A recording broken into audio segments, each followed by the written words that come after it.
也以愛來承受痛苦，使痛苦轉化成為救贖的途徑。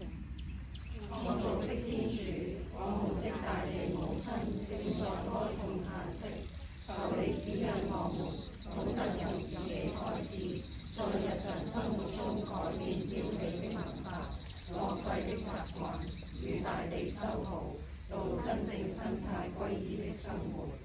主，我們敬拜你的十字架，因為你以十字聖木為世界帶來了喜樂。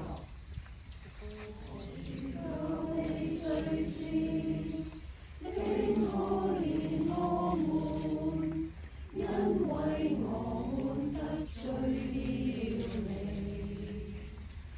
我主，求你垂視，並可憐我們，因為我們得罪了你。耶穌安慰痛哭他的婦女。至聖的主耶穌基督，我們在這裏朝拜你，讚頌你，因為你的十字聖架救贖了我世。有許多人民及婦女跟隨着耶穌，婦女捶胸痛哭他。